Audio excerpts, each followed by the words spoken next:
বছর দুয়েক আগের ঘটনা। ব্যাংকের চেকের মাধ্যমে টাকা তুলতে গেছিলাম, গিয়ে দেখি লিংক নেই। অনেকেই তীর্থের কাকের মতো বসে বসে অপেক্ষা করছে কখন লিংক বাবাজি আসবেন। একজন তো বলেই ফেললো, লিংক বাবুর কি কোনো আক্কেল জ্ঞান নাই? এত লোককে অপেক্ষা করানোর মানেটা কি? চেকটা হাতে নিয়েই দাঁড়িয়ে আছি।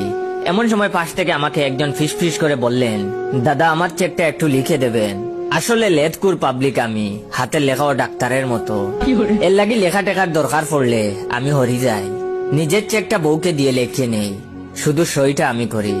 আমি তখন লোকটার মুখের উপর বলে দিলাম, আমার হাতের লেখা অতি জঘন্য, আপনি অন্য কাউকে গিয়ে বলুন। উনি অনুনয়ের সুরে বললেন, ঠিক আছে আপনার চেকটা একটু দিন, দেখে দেখে লিখবো।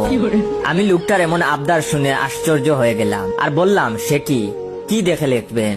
আমার চেকে লেখার টাকার অ্যামাউন্ট আর আপনার অ্যামাউন্ট এক হবে নাকি? এবার ভদ্রলোক বললেন, আসলে কোন জায়গায় কি লিখতে হবে সেটা ঠিক বুঝতে পারছি না, এই প্রথম চেক পেলাম। আমি তখন বললাম, ও আচ্ছা বুঝেছি। এইবার তাকে বলে দিলাম কোথায় কি লিখতে হবে, কত টাকা তুলবে সেটার বানানো বলে দিতে হলো। ভদ্রলোক মাধ্যমিক পাস, কিন্তু ইংরেজিতে বড্ড খাঁচা, তাই 500 অনলি কথাটাও বানান করে বলে দিতে হলো।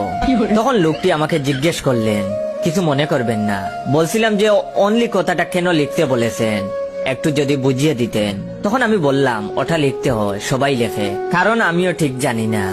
আসলে জানলেও ভদ্রলোকের সাথে বক বক করতে করতে মুঠেও ইচ্ছে করছিল না। লক্ষ্য করলাম উনি অনলি কথাটা লিখতে একটু ইতস্তবোধ করছেন। আমি রাগের মাথায় ফট করে আমার চেকটা উনার মুখের সামনে ধরে বললাম, এই যে দেখুন 25,000 অনলি। এবার বিশ্বাস হলো তো? লোকটি তখন গুল্লা গুল্লা চুপ করে আমার চেকটা ভালো করে দেখলেন। ততক্ষণে লিংক চলে এসেছে, লাইনে দাঁড়িয়ে পড়েছি। টাকাটা তুলে এটিএম ফর্ম নেব বলে কাউন্টারে গেছি। ফর্মের কাউন্টার তখনও খুলেনি। হঠাৎ দেখি ক্যাশ কাউন্টারের কর্মচারী একটি লোককে খুব মেজাজ দেখাচ্ছে। কৌতূহল বশত গিয়ে দেখলাম যে ভদ্রলোক আমার কাছ থেকে চেক লিখে নিয়ে গেলেন, চেকটা হাতে নিয়ে বেকুবের মতো দাঁড়িয়ে আছেন, যারটা তাকেই দেওয়া হচ্ছে। আমি তখন জানতে চাইলাম, কি ব্যাপার দাদা? ভদ্রলোকের কথা শোনার পর কিছুক্ষণের জন্য বুঝে উঠে পারলাম না রাখবো না হাসবো।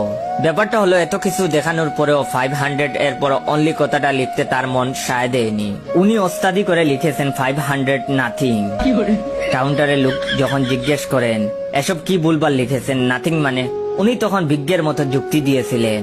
আসলে এক ভদ্রলোক, অর্থাৎ আমার কথা বুঝাচ্ছেন। দেখলাম 25,000 পর লিখেছেন অনলি, তাই ভাবলাম 25,000 টাকা যদি মাত্র হয় তাহলে আমার 500 টাকা তো কিছুই না, তাই অনলি না লিখে নাথিং লিখেছি। আর একটা কথা বলা হয়নি, নাথিং কথাটা তিনি বাংলায় নাথিং লিখেছিলেন।